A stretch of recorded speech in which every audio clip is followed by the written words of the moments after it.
안녕하세요. 홍익 그린 학생 여러분. 저는 티라노 선생님입니다. 오늘은 발상 수업에 대해서 한번 해볼 건데요. 여러분들께 나간 키트 중에 달력 만들기 키트가 있어요.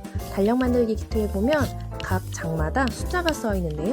해당하는 월에 연상되는 이미지를 그려보는 수업을 진행해 보도록 하겠습니다. 그려보고 싶은 달부터 먼저 그려도 되고요. 꼭 1월부터 순서대로 진행하지 않아도 좋아요.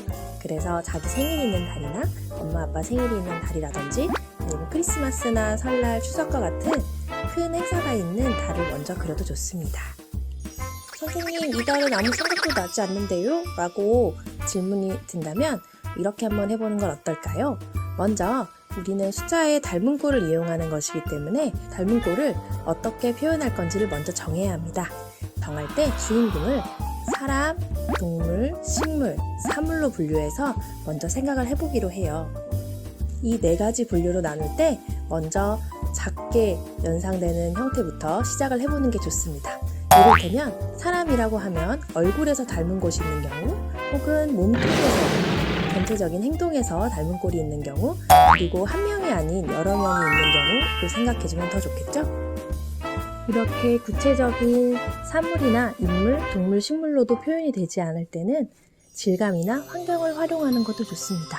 환경은 우리 주변을 감싸고 있는 모든 것들을 말하는데요. 환경은 사람이 생활하는 땅이나 바다, 사막, 그리고 공기도 모두 해당이 되겠죠? 그래서 육해공에 해당하는 것들을 상상하면 돼요. 질감을 활용할 때는요, 질감은 크게 세 가지로 나눌 수 있는데요. 하나는 반사체, 쇠화 같은 것들을 이야기하고요. 투명체, 유리컵이나 얼음처럼 투명한 질감을 가지고 있는 것들이죠. 그리고 나머지는 모두 확산체입니다. 확산체에는 나무도 있고 돌, 천, 플라스틱과 같은 여러 제품을 이루고 있는 것들이 있기 때문에 사실 상당히 폭이 넓은 소재라고 할 수 있죠. 그래서 이런 질감들이나 사물의 모습들을 활용하면 쉽게 그림을 채울 수 있을 거예요. 이번 형태 연상 그림을 그리면서 여러분들이나 부모님들이 꼭 주의하실 점이 있어요. 그것은 뭐냐면요, 모든 아이디어를 훌륭한 그림입니다. 그래서 그런 건 안 그렸으면 좋겠어 라든지 이거는 별로인 것 같은데 라는 생각보다는 이거를 어떻게 이 이미지에 맞춰서 더 잘 표현할 수 있을까를 고민하는 게 기초 발상의 시작입니다. 그래서 모든 아이디어는 다 가치가 있는 작업이에요. 친구들이 생각했던 것들 먼저 글로 써보고요. 혹은 연상되는 이미지로 바로 조금씩 드로잉해봐도 좋습니다. 거기서 또 연상을 하다 보면 굉장히 좋은 아이디어들을 많이 그려볼 수 있어요. 떠오르는 아이디어를 이 방향으로 그려보면 어떨까? 다른 방향으로 쳐다봤을 때는 어떤 모양이지? 라고 생각을 해봤을 때도 참 좋은 발상이 될 수 있습니다. 자, 그럼 지금부터 달력에 있는 이미지들 중에 하나를 골라서 선생님이랑 같이 한번 해봐요. 먼저 선생님은 1이라는 숫자부터 한번 해볼 거예요. 첫 장표 보면 어떤 모양으로 이루어져 있나요? 물감에서 1자라는 숫자가 쭉 올라오고 있어요. 선생님은 이 형태를 먼저 동물에 비유해서 한번 찾아볼래요. 여러분들은 어떤 동물을 찾아봤나요? 1 숫자가 보면 동물의 얼굴 부분이랑도 비슷한 것 같아서 저는 육지동물 중에서는 낙타도 가능할 것 같고요. 그리고 여러분들이 좋아하는 공룡의 브라키오사우루스도 가능할 것 같아요. 그리고 또 뭐가 있을까요? 그렇죠. 뱀도 가능할 것 같네요. 또 무엇이 있을까요? 목이 긴 형태니까 기린도 괜찮을 것 같고요. 사람의 형태 중에서 한번 찾아볼게요. 지금 형태를 보면 긴 형태가 있죠? 그러면 긴 거에는 우리 몸에 중에 뭐가 해당되는 게 있을까요? 저는 라푼젤처럼 긴 머리를 가진 예쁜 여자친구를 그려줘도 좋을 것 같아요. 이 여자친구를 그릴 때 고개를 갸우뚱하고 있는 형태를 그려줘도 좋을 것 같고요. 그 경우에는 머리를 빗고 있는 모습도 괜찮을 것 같고 머리를 감고 있는 모습도 괜찮을 것 같아요. 그렇죠? 이렇게 여러 가지 상황 연상까지 포함시켜서 표현할 수도 있어요. 그러면 이 긴 형태를 다른 형태로도 표현할 수 있을 것 같은데요. 이 형태가 하나의 물체를 이루고 있는 게 아니라 얼굴의 한 부분을 이룬다고 생각하면 저는 이 일자를 대칭으로 붙여서 한번 그려보겠어요. 자, 그러면 어떤 모습이 될까요? 그렇죠. 공룡의 코에서 나오는 콧수염처럼 긴 형태가 될 수도 있을 것 같아요. 동물이나 사람은 아니지만 히어로의 형태도 가능할 것 같아요.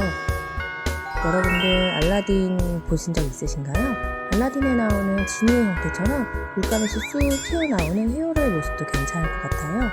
히어로 말고도 또 그릴 수 있는 생명체들이 있을까요? 남자친구들이 가끔 얘기 많이 하는 귀신의 형태도 괜찮을 것 같아요. 자, 그러면 사람이나 동물 이외에 물체로도 한번 표현해 볼까요?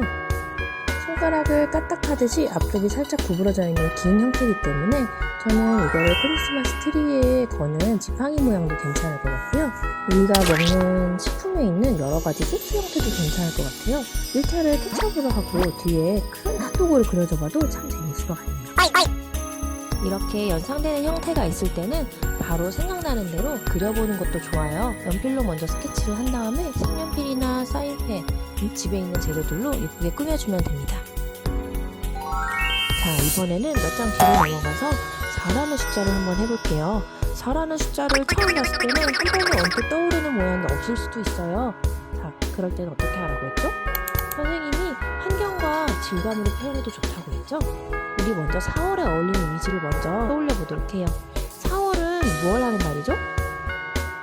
여러분들이 부모님들이나 친척이나 할아버지 할머니들과 같이 나들이도 많이 가는 날이고 소풍도 많이 있는 날이에요. 그러면 아름다운 풍경을 그려도 좋겠어요. 자, 그러면 4를 어떻게 활용하면 좋을까요? 4의 모양은 예쁜 꽃들로 채워도 좋고요. 아니면 4가 우리가 산책하는 길이 되어도 좋을 것 같아요. 그래서 4 주변에 예쁜 꽃들이나 풍경들을 그려봐도 참 좋을 것 같습니다. 땅과 어울리는 이미지 이외에 또 어떤 걸로 연상 가능할까요? 그렇죠. 환경에는 육해공이 있다고 했죠. 땅이거나 바다이거나 공기이거나 바다나 물과 어울리는 형태는 뭐가 있을까요? 지금처럼 물감의 이미지를 그려도 좋고 물이나 흐르는 형태를 표현해도 좋아요. 아니면 4자 형태가 연기나 불꽃이나 그런 형태로 표현돼도 좋습니다.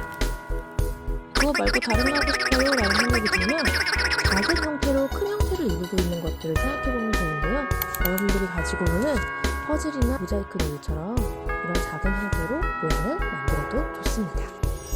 마지막으로 12라는 글자를 가지고 한번 해볼게요. 12 하면 떠오르는 게 뭐가 있을까요? 크리스마스가 다가오니까 여러분들 산타 할아버지한테 선물도 받겠네요. 올해는 코로나로 조금 늦었지만 겨울방학도 있는 날이고 12월에 생일이 있는 친구들도 있을 거예요. 이렇게 12 하면 먼저 떠오르는 여러 가지 행사들을 먼저 생각을 해보고요. 거기에서 대표적인 물체들을 찾는 것도 좋은 방법입니다. 12 하면 저는 크리스마스가 먼저 떠오르고요. 크리스마스 하면 떠오르는 게 크리스마스 케이크, 그리고 선물, 그리고 산타 할아버지 정도일 것 같아요. 그러면 12라는 글자를 그걸로 어떻게 표현할 수 있을까요? 저는 12의 모양이 하나는 우뚝 서 있고 하나는 꼬부라지게 서 있어서 루돌프가 배달하는 산타 할아버지를 그려봐도 좋을 것 같고요. 아니면 12라는 글자를 우리 크리스마스 케이크 위에 있는 초로 표현해도 좋을 것 같아요. 이렇게 어떤 상황에 있는지를 연상하는 것도 참 좋은 방법이 됩니다. 여러분들 지금까지 설명 잘 들으셨나요? 1월, 2월, 3월, 4월 이렇게 순서대로 해보는 것도 좋지만 나의 생일이 있는 날 혹은 특별한 추억이 있는 날, 행사들이 있는 날을 나누어서 먼저 떠오르는 것들을 즉각적으로 표현해 보는 게 제일 좋은 방법이고요. 그래도 생각이 안 나면 어떻게 하고 있죠? 그렇죠. 다른 질감이나 풍경, 그 달에 해당하는 여러 가지 이미지들을 같이 그려도 좋아요.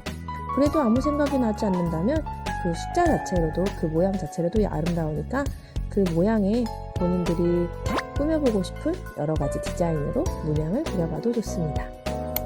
여러분들 우리가 그린 그림 뒤편에 보면 칸이 나뉘어져 있는데요. 이거는 달력의 이미지들을 여러분들이 직접 숫자를 써서 해당하는 달력을 만들 수 있어요. 그래서 오래 사용해도 좋고요. 나중에 사용해도 좋겠지만 오래 그린 그림이니까 이번 2021년에 함께 사용해보면 좋겠네요. 그래서 여러분들의 내년도 올해처럼 코로나만 기억할 게 아니라 조금 더 즐겁고 행복한 날들로 채워지길 기대합니다. 우리 코로나로 지금 못 만나는 상태인데요.